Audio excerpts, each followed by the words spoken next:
First step, organize. She needs to have all her tops together, all her blazers, all her skirts, all her dresses. Second, hangers, hangers, hangers. We all love our local dry cleaner, but these hangers, once you get them back from the dry cleaner, please throw them out. Third, the edit. And some parts, trust me, were not very pretty. Jamie, Little House on the Prairie. This is a fashion no-no. I give you the Griswold family Christmas tree. Christmas is over, let's get rid of it. Check out this new dress I got, but had no idea how to wear it.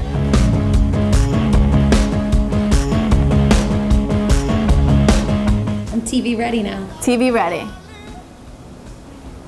On a somewhat budget. Theme every night this week, and it's all started today with the parade, of course, and not even the oppressive heat could keep people from coming out. Southampton's July 4th celebration was a big hit. The best in the city, this one. The kids were on the sidelines excited about the lineup. We saw Spider-Man, Batman, Boots, Elmo, Mickey, and Donald. All the people and the candy. Jessica and Kaylee's mom traveled all the way from Florida to see the parade. She grew up here but moved away. Brings me back in, with all the memories, the Boy Scouts, the Girl Scouts, the fire trucks, the baby parade. When I was little, we used to do the bikes. We used to win contests and then go to the carnival down in Southampton. A big salute to our military men and women and huge reception for local emergency workers in the parade. I love it with the Army and the fire trucks and supporting the township. One unique thing about this parade is the baby segment, with kids decked out in red, white, and blue. It's the highlight every year. But even with all the excitement, there was one thing that couldn't be ignored. You want to watch a parade, you put up with the heat. So the necessities are, you've got what to drink and up here. Yeah, that's right, an umbrella to keep the sun off my face. And what else do you have? Water, that's all. Along the banks of the Delaware River, William Penn looks over the very spot where the city was founded more than 300 years ago. The natural beauty of the land along the Delaware River attracted William Penn. And today in the park that bears Penn's name, 16-year-old Gwen Garrison is here to keep the historic lands out of the hands of neglect. We're planting these trees just to add another kind of forest area. It's all part of the National Youth Day of Service. About 3,000 young people in our area are rolling up their sleeves in volunteer projects. This one involves sprucing up the land and picking up trash. It's really disgusting. And here's a sampling of some of what they found. There's a hypodermic needle here, a broken beer bottle, and certainly lots of empty beer cans. The park is clearly much cleaner today, but some may ask, what's the point?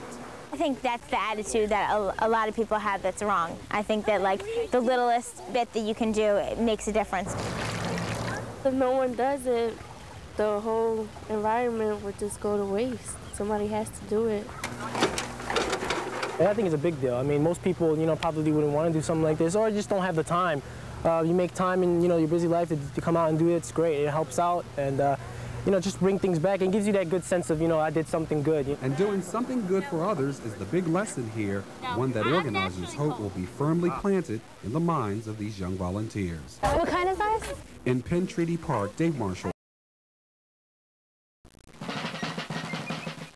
Band of Soldiers takes a walk down the road of history where on this day in 1777, anyone who has flints 11,000 volunteers followed General George Washington to these grounds called Valley Forge. They set up camp for the winter to keep an eye on British troops, which had invaded Philadelphia some 20 miles away. That night would have been very much like it is tonight. An overcast sky, somewhat dry weather, colder temperatures. There'll be some 12,000 of us that will be arriving here. Tonight, history lovers reenacted that night where women and even freed slaves joined the fight to free the colonies from the British. Valley Forge was a defining moment, and we need to remember that. Park visitors are remembering too. Just standing where Washington stood and his troops and what they went through and all the tragedy that brought us to be here, as we are today. It's just pretty cool. Though no battles were ever fought here, the winter was harsh. Infection is said to have killed nearly 2,000 of Washington's men. But for some historians, they're challenging whether or not this was actually the turning point in the Revolutionary War or that soldiers ran through here bloody and bootless. But for people here tonight, they say they're not sweating the details. They're here for what this place represents. There were serious sacrifices made on this land right where we're standing right now, and I'm proud to say that I live 25 miles from it. I'm proud to say now that I come back here and give homage to the guys who did it, and I thank them in any way I could, and that's pretty much why I'm here and what I think it's all about. In Valley Forge, Dave Marshall, Philadelphia's WB 17.